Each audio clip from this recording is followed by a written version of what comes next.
it's a basic tenet of the psychology of the therapy. Yes, I would say so, definitely. Yeah, yes, it but is. But that's what's getting lost in the discussion today. It's so deflecting outward. It's all trying to, it's, as you say, it's this resentment, it's this wanting of stuff like that. It's this lack of gratitude for just how lucky we really are. And it's this complete lack of insight and reflection. I think that's a big problem. Well, it's partly lack of historical knowledge. Exactly. It's like people, it's easy to take what we have for granted. Here we are, the lights are on. It's like some stupid, poor son of a bitch is out there climbing some power line in the freezing rain, with his damaged arm to make sure that we can all sit here and complain about how oppressed we are. It's pretty pathetic.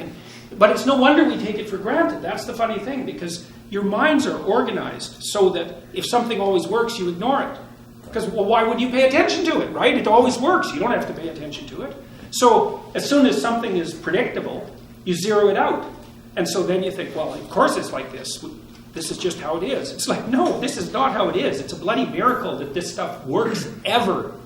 It's crazily improbable. And it always breaks, right? Everything is always breaking all the time. And somebody's out there beetling away trying to fix it. Yeah. So we're ungrateful partly because we take things that work for granted.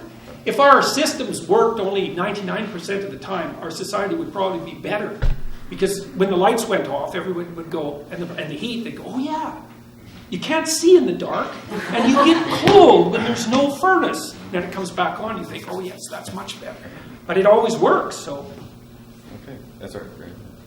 Yes. Speaking of envy and resentment, would you care to comment on the apparently well-established neo-Marxist idea that men have a common collective interest, and women have a separate common collective interest, a class interest, and that these interests they come into conflict, that there's competition in some sense on a collective level? Well, I think there is competition between men and women, but it's nested inside a broader arena of cooperation. This is another thing that you learn from reading Piaget, if you're careful, is that because Piaget was smart enough to understand that there is no dichotomous opposition between cooperation and competition.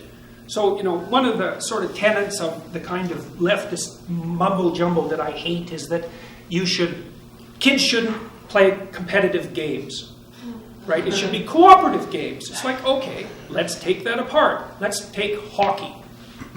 Is it competitive or cooperative? Well, it's competitive. Well, wait a second. No one brings a basketball to the hockey game, right? No one brings a chessboard. Everyone that comes to the hockey game comes there to play hockey. That constitutes cooperation. We'll mutually define the aim, right? It's Piagetian cooperation. We'll mutually define the aim. We'll assign each other roles. We'll all agree to stick to the rules. Well, that's cooperation. And if you break the rules, what happens? You get stuck in the penalty box. You're not playing hockey. Off you go. And people go off. They go sit in the penalty box. They don't go kill the referee with a stick. Like they go and sit in the penalty box. 6'7", 300 pounds.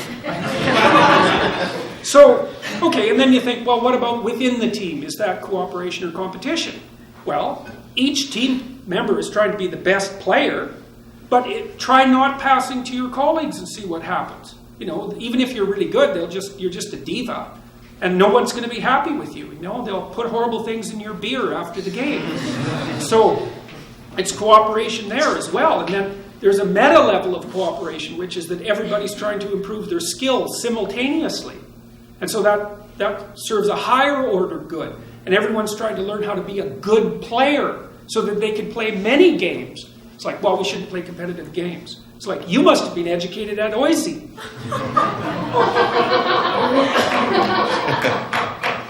Sad. It's very sad. And it's so ignorant. For people who know something about child development to say something like that, it's just, what is with you? Where were you educated? Or where weren't you educated is the right response. So with men and women, well, there is group competition. For example, you're competing, roughly speaking, with all your classmates, right? And some of the women are going to outshine you. And so that's tough for men. It's particularly tough for men because it isn't obvious how you compete full bore with women. It's not obvious, and we don't know how to solve that problem. And then, of course, status in relationship to the male hierarchy is more important for men than it is for women, because women pick their mates based on their position in the social hierarchy. And so that puts men also in an awkward way.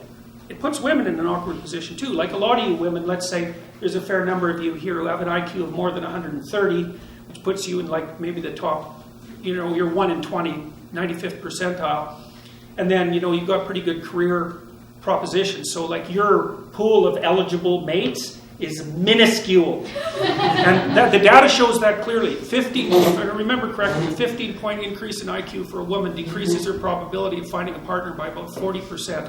It's something like that. It has zero effect for men, by the way, because men mate across and down dominance hierarchies, not across and up. So if you're a smart woman and you're attractive and you're young and you're hardworking and you have a good career, it's like you need a man who's smart, hardworking, young, who has a good career, but he has to be a little better at those things than you. It's like, good luck. Good luck. It's going to be rough because there just aren't that many people like that.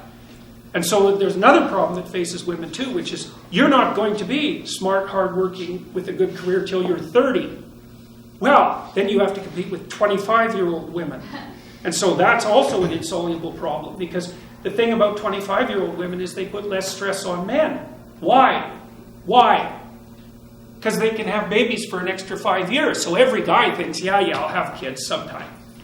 Because he can think that. He can have kids till he's 80. What the hell does he care? Women, no. 35, 40, you better get it together by then. And so when you're 30 and you've got your act together, you've got those 25-year-old women to compete with. And men don't care about your damn stats. So it's rough.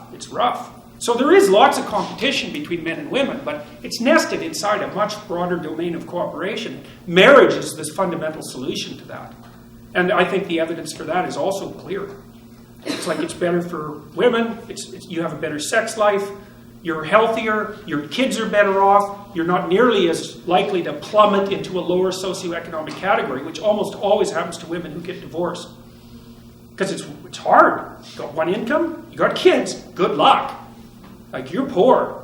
And if you're not, it's because you're working.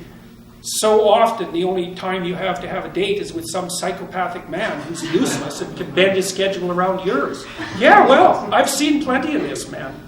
I'm not talking through my hat. I know exactly what the hell happens when you're a little older and a little poorer and a little more desperate. It's not exactly fun. So I wouldn't recommend that you end up there. So. Okay, on that happy Valentine's Day note. It's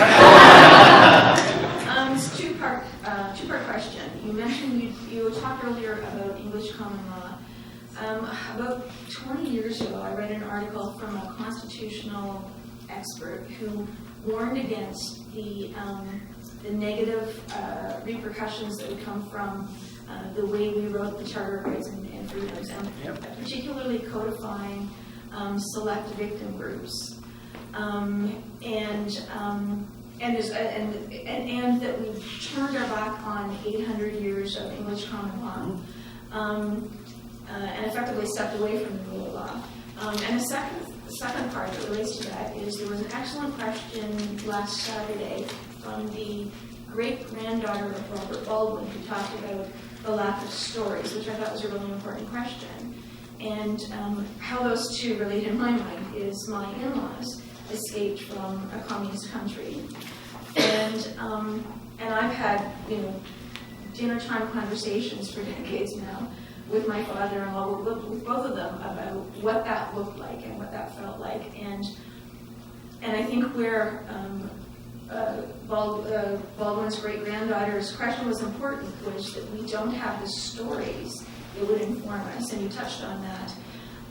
Because some of the stories that from their experience are really horrible. And I know that all kinds of Canadians, and they actually are fearful for where we are in society right now. But they're frightened to speak out.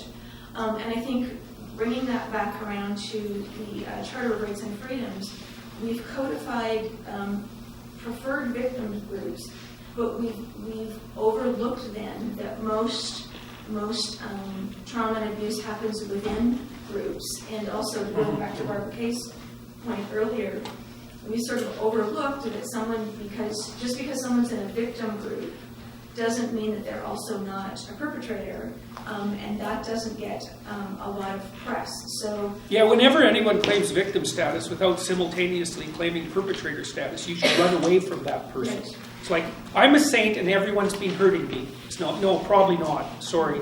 You're a saint? Really? I don't think so. I doubt it. I imagine you have your fair share of abstract blood on your hands, just like everybody else. And so people need to take responsibility for that. I mean, okay, so with regards... Just one more yeah, thing. Yeah. So, and I'm wondering if what you're describing now is basically what I didn't understand 2 decades ago about learning about the Charter of Rights and Freedoms. Oh yeah, that was a catastrophe to lay that bit of logical rationality on top of the English law, common law system was a catastrophe. It was unnecessary. And it is resulting in much of what we're seeing today. The problem with the Codified Bill of Rights is the rights conflict, right? Now, English common law dealt with it by just saying, forget, we're not enumerating your damn rights. You have all of them, okay? What problems is that going to solve? We don't care. We'll solve them one by one as they emerge. Brilliant. It's an evolutionary approach to law, essentially. English common law is phenomenal, and we made a huge mistake codifying our rights, I think. And that is part of what's put us here. And then building in the victimhood of groups, that's a hell of a thing to tell someone too. You're part of a victim group. It's like, it's so clueless historically too. You know, the serfs in the USSR, who were pretty much all Caucasian, they weren't emancipated till the late 1800s. Like, you don't have to go very far back in anybody's racial history to find the equivalent of slavery. I mean, okay, serfs weren't slaves. It's, yeah, they were. They were. They were sold with the property, you know, and so that's 150 years ago. Slavery was not some exception perpetrated on the world by the United States. Every damn society virtually that ever existed up until we invented machines ran on slave labor. So saying, well, you know, some groups have been affected more by slavery in the recent past than others. I think that's fair to say. But the problem is well, what exactly do you do about that then? And who defines it? And it's a big mess. And besides, none of it's to be trusted anyways, because all it is postmodern neo-Marxist sleight of hand.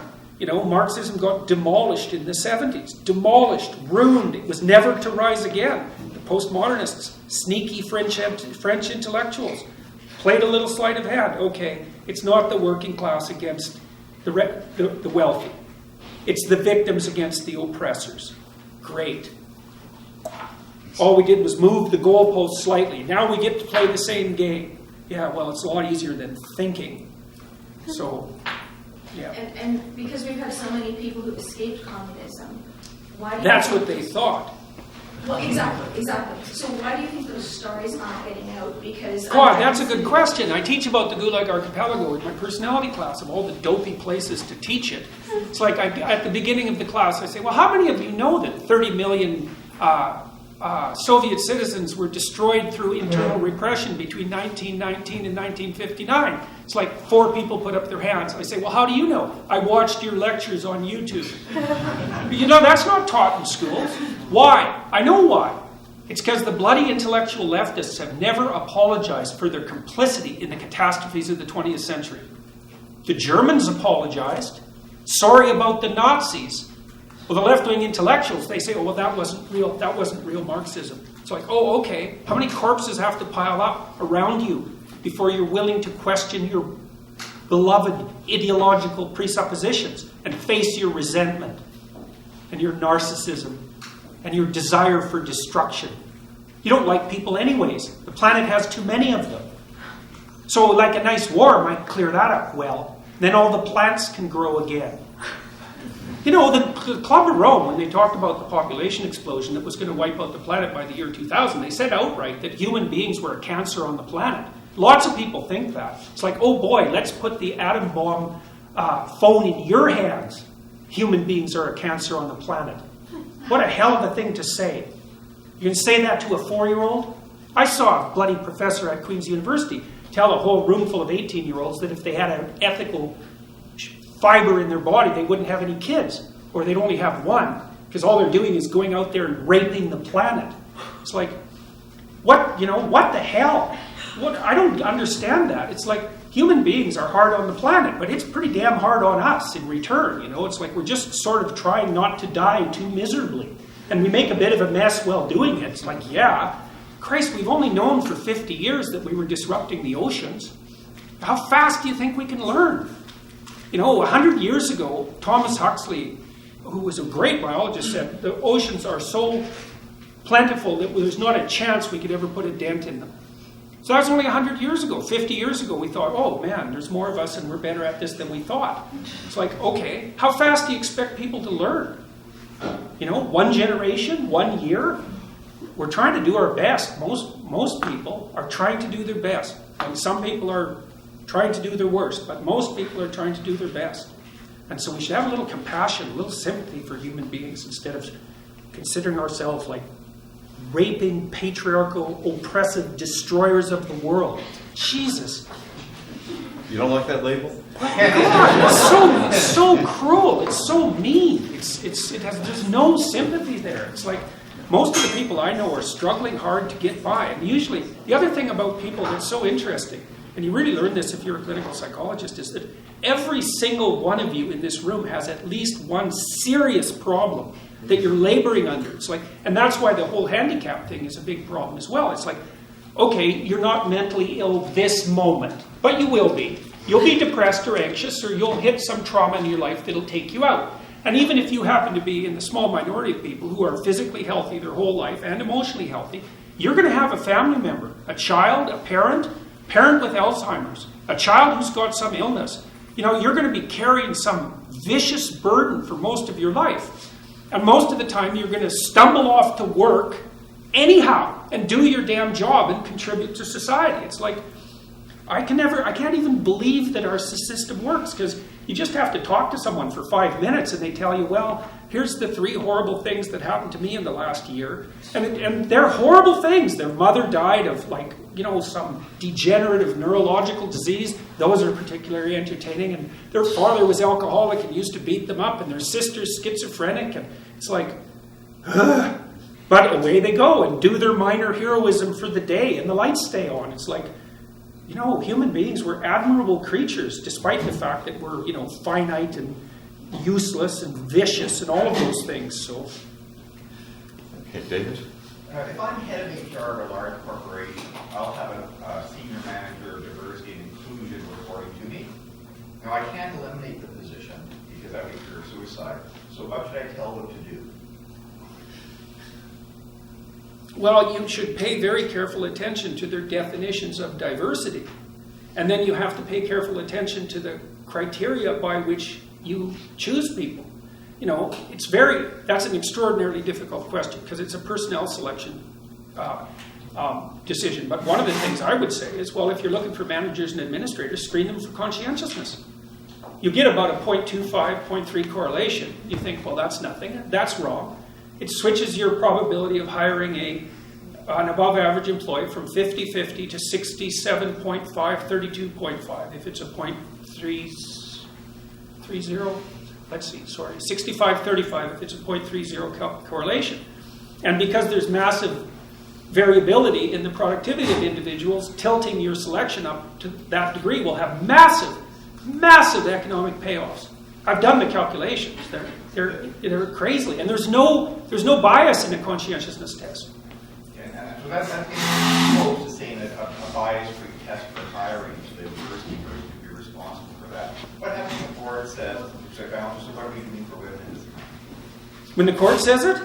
The board. The board, the CEO says, oh, by the way, you're the diversity officer, what do you mean for women? Well, one of the things you might do is track the shifting ratio of men versus women in the corporation. But that's the sort of thing that requires a microanalysis. There's going to be, and increasingly there are, many disciplines where women are overrepresented at every single level. That's happening in universities so fast. There won't be a damn man left in the Faculty of Arts and Science in 10 years. It's like, so for all you women who are looking for mates, you better be thinking about that. Because men are bailing out of university so fast, you cannot believe it. I've watched the curves for 15 years. It's linear up for women, linear down for men. And so you can think, well, that's really good for women. It's like, That's so clueless. There can't be anything that's bad for men that's good for women, and vice versa. Another thing too okay, so back to the board, you have to say, well, what's the industry? How does that map onto the valid natural interests of men and women? Is there any evidence that we're hiring stupidly? And the mere fact that you don't have as many women or as many men in one place versus another doesn't indicate, therefore, that you're prejudiced. You have to buy the equity argument to buy that. And if you buy the equity argument, well, you're done with it anyway. So because you're going to fall down that spiral, you'll never get out of it. You'll never hit equity. Not a chance. Now, a lot of these corporations are doing it out of guilt and fear. You said that people are afraid to speak up. Jesus, you just have no idea how afraid people are to speak up. And it's actually no wonder. I mean, I made those videos, and it was like I got hit by a tidal wave. It freaked me right out, and still does. I can't believe what happened. Like, I would say overall it's been good, but it's not necessarily the kind of good you would wish on someone. I kind of would like to have my old life back. But whatever, I knew what was coming, so it was only a matter of time. But people are so afraid to speak up. You just cannot believe it. Tenured professors, those are the most protected people in the universe. And they're afraid to speak up. And that tells you a lot about what people are like. But I should tell you, you should be afraid to speak up. But I'll tell you something else. You should be more afraid not to speak up. That's the thing. It's like you're screwed both ways. Pick your poison. You can either suffer the consequences of having a voice, or you can suffer the consequences of not having a voice. And I would highly recommend that you don't pick the suffering that goes along with not having a voice. That's dreadful. And so you might say, well, if I don't speak up, I'm safe. It's like, yeah, you are for the next 15 minutes.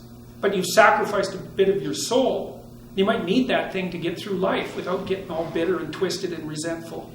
So if you've got something to say, maybe even to your board, you say it. And you don't know what's going to happen. It might be bad, it might be good, but silence has exactly the same consequences. And Dr. Peterson's hiring, so when they get rid of you, David... or they're hiring to replace me.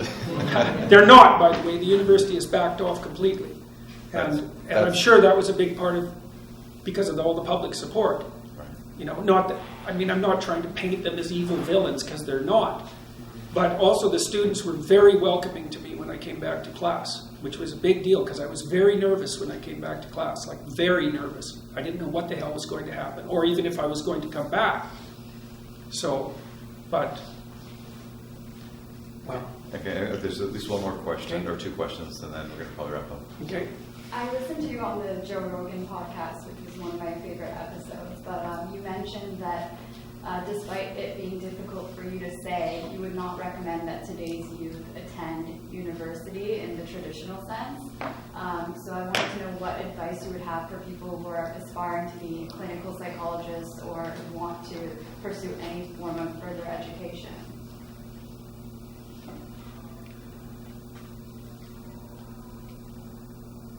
Don't take any nonsense.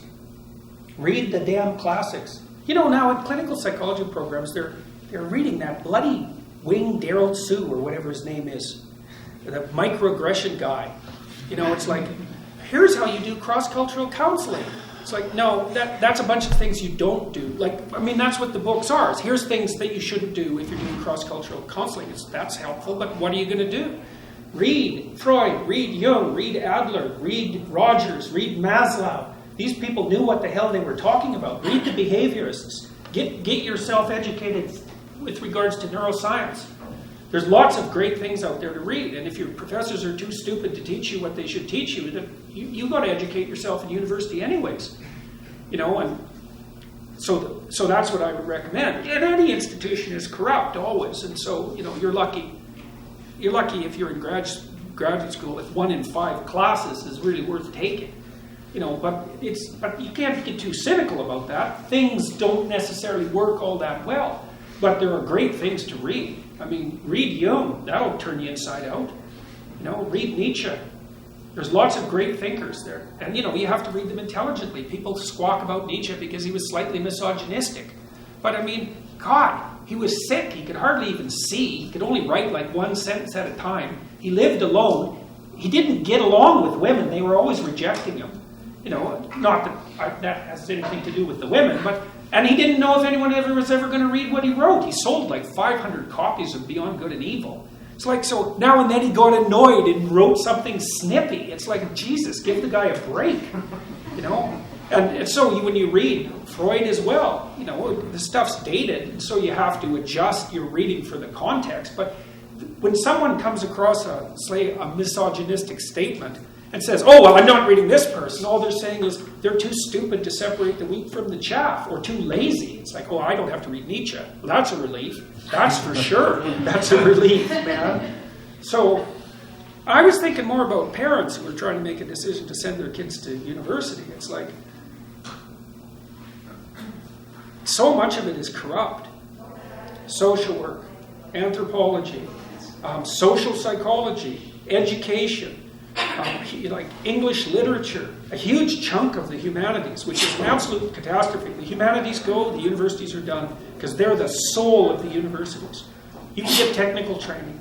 You can be trained technically in all sorts of other ways, and corporations are starting to figure this out fast. So we lose the humanities, the universities are gone. And we're losing them fast, because all they do is teach you identity politics. Jesus, you can learn the rules of that game in one day, right? Divide the world into oppressed and oppressor. That's easy. Man, that's a snap. Assume the oppressors are the bad people and the oppressed are the good people. That's easy. Make noise about it and feel good. That's basically that. And, don't pay any attention to your role. So, just save yourself $200,000. Very good. Well, there's that too. Yeah. Well, and the universities are in for a big shakeup because they don't know what's going to hit them with YouTube and online lectures. Man, they've got no idea what's coming down the pipes. So, because online lectures are powerful beyond belief, and someone who's going to sort out the accreditation problem in the next 4 or 5 years and cut the universities off at their knees. So, it's certainly going to come within the next 10 years.